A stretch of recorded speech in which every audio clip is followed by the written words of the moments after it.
Bắt chừng nó.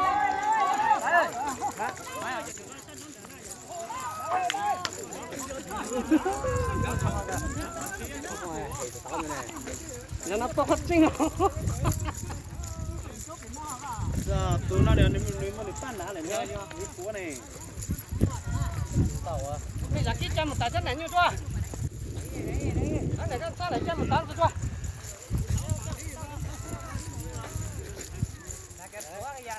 Nó cắn đâu được không? Nó đi làm bia. Đây, cứ là.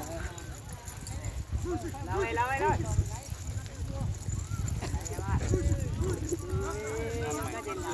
Chứ nhìn mà một sát.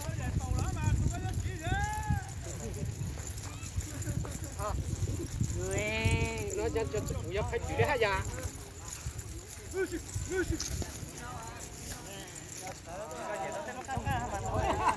Chưa cái gì nữa.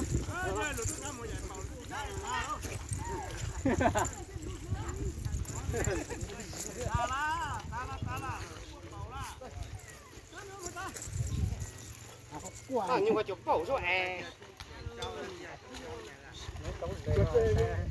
nó chụp bầu từ tí rồi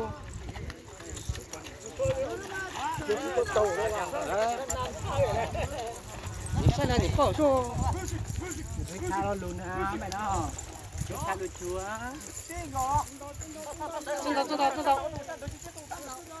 đó à chân đâu bây giờ tụi nó chỉ cắn trâu hết rồi. Tin không? Ui. Ui.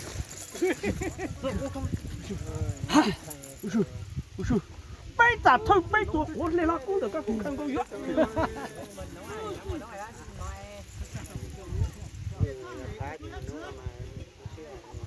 Chết tổ một phải chấm bao, chết tổ một phải chấm bao.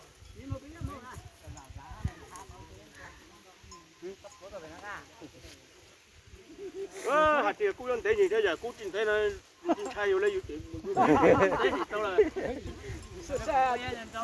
Sao chắc chả rồi. Trời tại cái chất sớm cái xe có tại cái rất là sớm. Nó ra tiếng cả cho cún tên chưa? À cún thấy cả lúa chả tôi sẽ phải chở.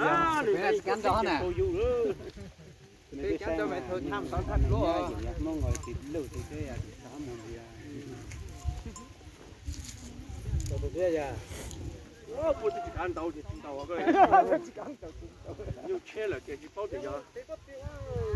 Ô, thì nhiều kêu cho đập cái một con gì của đi. Đập cái mình xe cái gì? Tôi cái gì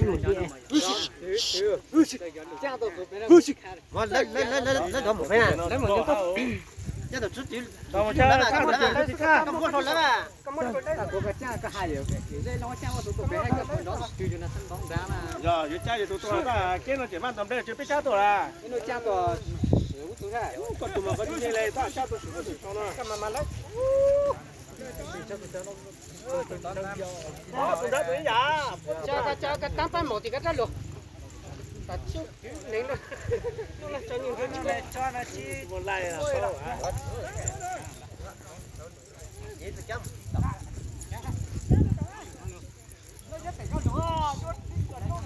Ôi. Lên cho tá phải luôn. Lên cho con. Cá được cá lùa. Cá được cá lùa. Dạ. Rồi tôi đến nhà tao có thể cá một lúa trên xe ta đây là. San đấy mà. Cái chữ lúa là. Lúa là tám gì? lúa là gì à? Lúa là. Dạ luôn. Ôi trời. Ôi. Wow, chịu máu tụm máu thì chơi lửa, trả được tôi cũng lũ tiền đó. Mau mặc. Trả lời tôi cũng lũ đó. Thua rồi. Qua đó. Ôi trời ơi. Ôi. Lại đi. Ôi, không có trả là trả thôi nữa, trả cho tôi tụi gì nữa.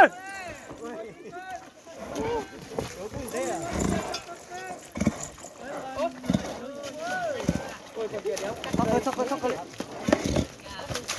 Stop.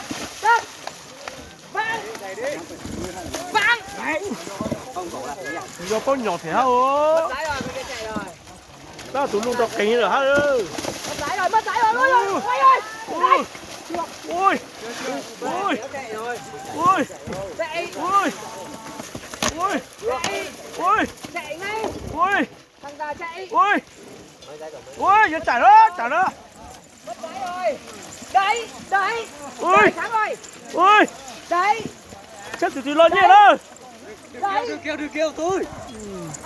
Yên ơi, cái xe này. khác rồi trận này hay đấy cái chân của đi đâu Phan thua là thắng rồi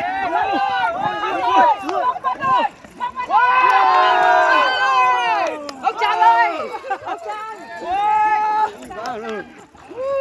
tao nhẹ rồi đấy tao mà không là